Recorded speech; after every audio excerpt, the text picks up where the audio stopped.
할렐루야. 전후 자고 계신 분들과 사랑과 교제 인사하겠습니다. 주님의 이름으로 사랑합니다. 주님의 이름으로 축복합니다. 자, 우리 1년에 한 번 하는 인사입니다. 예수님 부활하셨습니다. 한번 인사합시다. 예수님 부활하셨습니다. 예수님 부활하셨습니다. 할렐루야. 이 부활절이 얼마나 기쁜 날인지 모르겠습니다. 생각해보면 1년에 한 번 부르는 부활 찬양들, 그리고 1년에 한 번 할 수 있는 우리 인사들, 그 인사들로 더 특별한 그런 부활절인 줄로 믿습니다. 할렐루야. 오늘은 우리가 읽은 말씀 가지고 위대한 조연 하나님 나라의 주인공들 세 번째 시간으로 하나님의 말씀을 함께 보도록 하겠습니다. 지난 시간에 16장 명단에 브리스가와 아굴라에 대해서 함께 보았습니다. 바울은 이들을 동역자라 불렀죠. 같은 생각과 같은 마음으로 같은 길을 가는 사람이 동역자입니다. 인생의 목표가 돈이었던 이들이 바울을 만나 변화되고 우선순위가 바뀌어 바울의 동료에서 동역자로 성장하는 모습을 보면서 우리도 동료에 머무르지 말고 동역자로 나아가 하나님의 일을 담당하는 사람들이 되자는 말씀을 지난주에 함께 나눴습니다. 할렐루야. 자, 오늘은 그 다음 말씀을 함께 보겠습니다. 제가 중학생 때이던가 그때 고등학생 때인가 잘 기억이 안 나는데 굉장히 즐겨 듣던 그런 찬양이 있었습니다. 그때 당시에 제일 유명했던 CCM 가수들이 누구였냐면 이 노래하는 어부들이라는 찬양팀이었어요. 좀 너무 오래된 화면이라 조금 화질이 좀 안 좋은데요. 좀 이렇게 그 두 사람이 그냥 기타 들고 가는 거예요. 배경도 그렇고 옛날에는 되게 세련돼 보였는데 제가 이 자료를 찾느라고 인터넷을 뒤져보니까 좀 많이 촌스럽더라고요. 그리고 시간이 좀 지나가지고 또 찬양팀 제목도 노래하는 어부들, 이게 좀 세련된 그런 언어는 아닌데 그 당시에는 최고로 인기 있고 많은 사람들에게 울림을 주는 찬양을 부르는 그런 찬양팀이었어요. 이 모양은 좀 이렇게 옛날 사진이라 화질도 안 좋고 그럴지 모르지만 근데 이분들의 찬양은 지금 들어도 저에게 막 울림이 있어요. 좋은 찬양은 시대를 가리지 않고 영원한 것 같아요. 이분들은 남성 듀엣인데 제가 어릴 때 고향교회에 이분들을 불러다가 찬양 콘서트도 여러 번 했어요. 그리고 이 멤버 중에 한 분이 그 당시 저희 전우사님하고 친한 친구분이 있었어요. 그래서 특별히 뭐 찬양 콘서트가 아니더라도 저희 학생회에서 자그마한 그 행사 같은 것들을 할 때 오셔서 한 스테이지를 맡으셔가지고 찬양도 해주시고, 그러니까 이분은 저를 모르겠지만 저는 굉장히 친근한 그런 분이에요. 이분들의 찬양 중에 주님의 고통이라는 찬양이 있거든요. 사순절이나 부활절이 되면 제가 아직도 많이 찬양의 가사가 생각이 나요. 찬양의 가사가 이래요.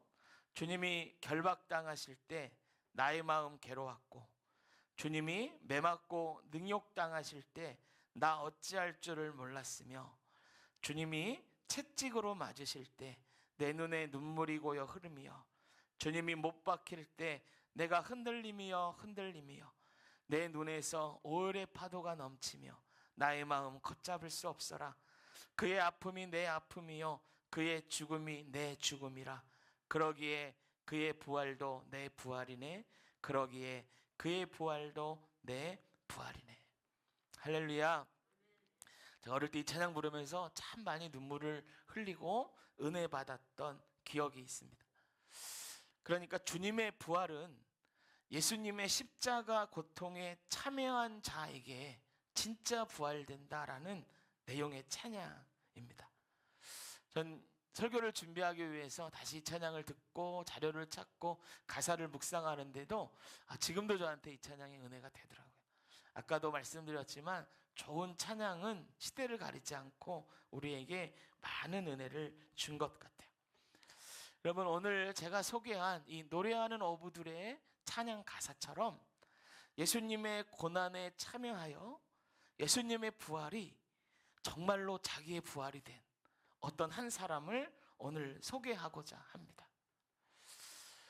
13절의 말씀, 바울은 모자 관계인 두 사람을 이렇게 소개하죠. 자, 13절 한번 보세요. 제가 읽을 테니까 한번 눈으로 따라 보세요. 주 안에서 택하심을 입은 루포와 그의 어머니에게 문안하라. 그의 어머니는 곧 내 어머니라. 할렐루야. 루포를 부르기를, 그 바울의 동역자 명단이죠. 그 명단에서 루포를 부르기를 뭐라고 부르고 있어요? 주 안에서 뭐를 받았다? 택함을 받았다 라고 말해요. 여러분, 16장의 명단 모두가 주 안에서 택함 받은 사람이 맞지만, 바울이 친필로 주 안에서 택함 받았다라고 쓴 사람은 루포가 유일합니다. 루포는 어떤 사람인가? 도대체 어떤 사람이기에 택함 받았다라고 말하는가? 그러니까 이렇게 쓰려면 다른 모든 사람들도 맞아, 루포는 주 안에서 택함 받은 게 맞아, 이렇게 여겼다는 것인데 어떤 사람이기에 이럴까? 여러분, 먼저 루포라는 이름은 불다라는 뜻이죠. 그의 신분은 어땠나? 로버트 주엣이라는 로마서 주석을 쓴 학자가 있어요. 그 주석에 보면 고고학자들이 루포의 이름에 대해서 연구한 그 내용들이 나와요. 거기에 보면 고고학자들이 뭐를 연구하냐면 로마 시대의 시금석이라고 하죠. 그러니까 그 조각이나 묘비나 이런데, 그러니까 문서로 이렇게 쓰여진 거 말고 새겨진 거 있죠. 오랫동안 안 변하는 거. 특별히 이 시금석을 연구할 때 뭘 연구하냐면 묘지의 비석을 연구해요. 그럼 묘지의 비석에는 이름만 쓰여져 있는 게 아니라 언제 죽었고, 이름이 뭐고, 짤막하게 어떻게 살았고, 그리고 그렇죠? 그리고 또 몇 년도에 죽었고, 이런 내용들이 그 안에 있는 거야. 직업도 있고. 그래서 고대 시대의 비석을 연구하면 그 시대 사람들의 그 인구 분포와 어떻게 살았는지를 알 수가 있어요.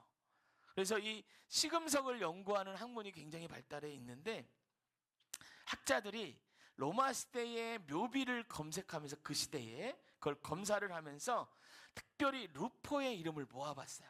그래서 루포가 어떤 사람인가를 알아봤죠. 비석들 중에서 루포라는 이름이 새겨진 이름을 이렇게 분석해 보니까 174개가 발견됐어요. 그러니까 여러분, 루포라는 이름이 흔했던 거예요. 그 시대에 특별한 이름이 아니고 흔했던 거예요. 그 이름을 또 분석해 봤어요. 루포라는 이름 174개 중에 보니까 8.2%가 노예들이에요. 그리고 나머지 92.2%는 자유민의 이름이더라는 거예요. 그러니까 오늘 우리 본문의 루포도 자유민인 가능성이 더 많이 있는 거죠. 또 그의 어머니가 바울을 도왔던 것으로 보아 사유재산을 갖고 있었을 거예요. 노예는 사유재산을 소유를 못 하거든요. 그러니까 루포는 자유민이었구나, 이거 알 수 있어요. 자, 그러면 루포의 어머니에 대해서 한번 알아봅시다. 루포의 어머니 뭐라고 말해요? 13절 한번 보세요. 아주 놀라운 말이 기록되어 있습니다. 자, 13절에 보면 그의 어머니에 대해서, 그의 어머니는 뭐라고 말합니까? 곧 내 어머니라. 누가 지금 이렇게 말하는 거예요? 바울이 말하는 거예요. 내 어머니라, 이렇게 말하는 거예요. 여러분, 이걸 바꿔 말하면 루포의 어머니도 바울 보고 내 아들아, 이렇게 말했다는 거예요. 바울을 아들처럼 생각했다는 거예요. 여러분, 어머니는 아들에게 조건 없이 베풀어줘요. 어머니의 집에서는 아무리 좋은 식사를 대접받는다 해도 돈을 내지 않아요. 어머니는 자신은 굶어도 자녀는 굶기지 않는 게 어머니예요. 이게 어머니입니다. 그러므로 바울이 루포의 어머니를 내 어머니라 이렇게 말했다는 것은 루포의 어머니에게서 신뢰관계를 뛰어넘는 조건 없는 사랑을 받았다는 것을 말합니다. 할렐루야. 제가 나이가 어릴 때는 저한테도 나이 드신 그 성도님들이 아들 같다 이런 말씀을 하시는 분이 계셨는데 전 생각하죠. 난 저분이 내 어머니 같지 않은데 왜 나한테 아들이라고 그러시나? 어머니는 그런 거예요. 조건 없이 주는 게 어머니인 거예요. 그러니까 여러분, 내 아들이다, 내 어머니다 이렇게 말했다는 것은 그 관계가 신뢰 관계를 뛰어넘는 거예요. 루포의 어머니는요, 자신의 모든 것을 내어주어서 하나님의 사람을 섬기는 사람이었습니다. 이 집안은 특별해요. 아들은 택감을 받았대요. 어머니는 바울과 같은 사역자의 어머니가 됐어요. 조건 없이 주었어요. 그런데 보세요. 이 가족 중에 이름이 나오지 않는 사람이 있습니다. 누굴까요? 누가 안 나왔어요 지금? 아들 낳았고 엄마 낳았는데 누가 안 나왔어요? 누가 안 나왔어요 여러분? 듣고 계시죠 다? 누가 안 나왔어요? 아버지 안 나왔잖아. 아버지. 여러분, 아버지 안 나왔잖아. 아들 나오고 어머니 나왔는데 아버지 이름이 언급이 안 돼 있어요. 아버지는 도대체 누군가 말이에요. 그런데 이 아버지가 성경에 나옵니다. 무려 3번이나 등장해요. 어디에 나오냐면 마태, 누가, 마가에 나와요. 이 아버지의 이름은 예수님이 십자가 지시고 골고다 언덕으로 올라갈 때 등장합니다. 성경 한번 볼까? 찾지 마시고 성경을 찾아겠다 하신 분은 몇 장 몇 절인지만 이렇게 적어 놓으셨다가 집에 가서 찾아보세요. 아셨죠? PPT 한번 같이 봅시다. 먼저 누가복음의 기록입니다. 자, 읽게 보세요. 그들이 예수를 끌고 갈 때에 시몬이라 하는 구레네 사람이 시골에서 오는 것을 붙들어 그에게 십자가를 주어 예수를 따르게 하더라. 마태복음의 기록입니다. 지나가다가 시몬이란 구레네 사람을 만나 그에게 예수의 십자가를 억지로 지워가게 하였더라. 여러분, 이 사람 기억하시죠? 예수님 십자가 질 때 대신 지고 간 사람이에요. 예수님이 십자가 지고 골고다로 향할 때 힘겨워서 쓰러지고 또 쓰러졌어요. 그러니까 노마 병정들이 보기에 저 예수 골고다에 도착하기 전에 죽겠다 싶어서 지나가던 어떤 사람을 붙잡아다가 예수님 대신 십자가를 지게 한 사람이에요. 이 사람이 구레네 사람 시몬이에요. 구레네는 지금으로 치면 북아프리카 리비아에 있는 도시입니다. 리비아에 있는 도시. 구레네 시몬은 아굴라처럼 디아스포라 유대인이에요. 예수님 십자가 지실 때가 6월절이거든요. 6월절이면 우리 명절처럼 예루살렘으로 전 세계에 퍼져 있던 디아스포라 유대인들이 예루살렘 성전으로 모여요. 그래서 이 구레네 사람 시몬도 예루살렘으로 돌아온 거예요. 이 사람은 북아프리카 리비아에 살았기 때문에 예루살렘에 어떤 일이 일어났는지 정확히 몰랐을 가능성이 커요. 예루살렘에 왔을 때 소문으로 들었을지는 모르지만 예수님이 완전하게 누군지는 몰랐을 거예요. 그런데 사람들이 모이고요, 군중들이 막 모여 있으니까 구경하러 간 거예요. 이거 무슨 일이야? 왜 이렇게 모여 있어? 구경하러 간 거예요. 그렇게 갔다가 아닌 밤중에 홍두깨처럼 로마 경장에게 붙들려가지고 갑자기 십자가를 지게 된 겁니다. 그래서 마태가 그 상황을 이렇게 기록했어요. 억지로 지워가게 하였더라. 구레네 시몬의 십자가는 억지로 진 십자가입니다. 여러분, 제가 루포 아버지 얘기를 하다가 갑자기 구레네 시몬 얘기를 해요. 이상하죠? 아직까지 여기에서 루포와 구레네 시몬이 어떤 관계인지 밝혀져 있지도 않고 나와 있지도 않기 때문에 그래요. 그럼에도 제가 루포의 이야기를 하면서 구레네 시몬 이야기를 하는 이유가 있어요. 그것은 마가의 기록 때문에 그래요. 여러분, 마태와 누가는 구레네 시몬이라고만 기록했어요. 어디서 왔는지만 기록했단 말이에요. 근데 마가는요, 구레네 시몬에 대해서 몇 가지 정보를 더 기록했어요. 마가복음 15장 21절 같이 읽어볼게요. 보이시는 분들은 천천히 시작.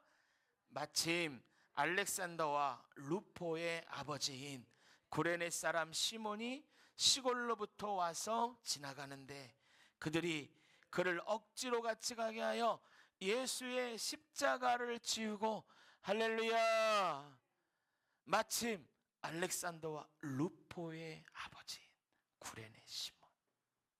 여러분, 구레네 시몬이 누군지 아세요? 16장에 나온 루포의 아버지예요. 그 아버지입니다. 그래서 바울이 말하잖아요. 주 안에서 택하심을 입었다. 이건 뭐냐면 네 아버지가 십자가 진 건 알아. 그 얘기하는 거예요. 바울만 그렇게 부르지 않았어요. 그때 초대교회 사람들, 로마교회 사람들이 다 루포를 알고 있었고요. 그의 어머니도 알고 있었고요. 그래서 루포를 볼 때마다 저 아버지가 예수님의 십자가를 대신 졌대. 와, 정말. 여러분 생각해 보세요. 누가 감히 예수님의 십자가를 대신 줄 수 있냐 말이에요. 3년 동안 예수님을 따라다닌 제자들도 하지 못했어요. 그 일을 구레네 시몬이 했어요. 할렐루야. 구레네 시몬은요, 자이든 타이든 어쨌든 간에 십자가의 고난에 동참했습니다. 그 억지로 진 십자가가 이 가족들, 구레네 시몬 자신에게 어떤 일들이 있게 되었는가. 두 아들과 그의 아내는 신앙을 갖게 됐죠. 구레네 시몬도 그 후 예수님을 알게 됐죠. 앞에서도 보았지만 루포라는 이름은 특별하지 않아요. 그는 디아스포라 유대인이라서 고향을 떠나 살던 사람이에요. 여러분, 디아스포라 유대인들은 같은 유대인에게도 자기들이 살아가는 그 땅에서도 환영받지 못했어요. 자기들이 살던 땅에는 이방인 취급을 받았고 유대인들에게는 반쪽짜리 유대인 취급을 받았어요. 그런 루포, 어디서도 특별할 게 없었던 루포가 도리어 아버지의 십자가로 말미암아 누구보다 특별한 사람이 됐어요. 할렐루야. 그래서 루포를 그냥 부르지 않아요. 주 안에서 택함 받은 루포, 이렇게 불러요. 여러분, 그의 어머니는 어떻습니까? 초대교회 선지자들의 어머니가 됐어요. 엄청나게 놀라운 일 아닙니까? 구레네 시몬은 억지로 십자가 고난에 동참했지만 그 고난에 동참한 것으로 인하여 그 가족 모두가 변화되고 놀라운 축복이 그 가족들 가운데 있었던 줄로 믿습니다. 할렐루야. 여러분, 억지로 십자가를 졌는데 그렇게 동참한 십자가의 고난인데도 불구하고 예수님의 부활이 자기를 넘어 자기 가족 모두의 부활이 되더라는 거예요. 할렐루야. 여러분, 억지로 진 십자가, 억지로 동참한 십자가의 고난이 이렇다면 우리가 자의로 예수님의 십자가를 지고 예수님이 우리에게 맡겨주신 사명의 십자가를 지고 끝까지 주님을 따라간다면 우리에게 어떤 일이 있겠어요? 말할 수 없는 놀라운 영광이 우리에게 있을 줄로 믿습니다. 할렐루야. 그래서 여러분, 로마서 8장 18절에 사도 바울이 이렇게 말했습니다. 같이 읽읍시다. 시작. 생각하건대 현재의 고난은 장차 우리에게 나타날 영광과 비교할 수 없도다. 할렐루야. 현재의 고난은 장차 우리에게 나타날 그 영광과 비교할 수 없도다. 크게 한번 아멘 해보시죠. 제가 비교할 수 없도다 할 테니까 크게 한번 해보세요. 비교할 수 없도다. 비교할 수 없도다. 우리 믿으시면 두 손 들고 아멘. 비교할 수 없도다. 아멘. 할렐루야. 여러분, 오늘 부활주일입니다. 이 부활주일날 현재의 고난과 비교할 수 없는 이 놀라운 영광이 자의로 십자가의 고난에 동참하며 사명의 십자가를 쥐고 끝까지 주를 따르는 저와 여러분들의 가정에, 그리고 여러분들 각자의 삶 가운데 충만히 넘치시기를 주님의 이름으로 축복합니다. 할렐루야. 로마서 8장 18절의 약속의 말씀이 우리에게 그대로 이루어질 줄로 믿습니다. 마지막으로 한 번 더 약속의 말씀, 우리 삶에 이루어질 걸 믿음으로 선포하고 같이 한번 읽고 선포하며 읽고 말씀 마칩니다. 자, 시작. 생각하건대 현재의 고난은 장차 우리에게 나타날 영광과 비교할 수 없도다. 크게 아멘. 아멘. 기도합시다. 하나님.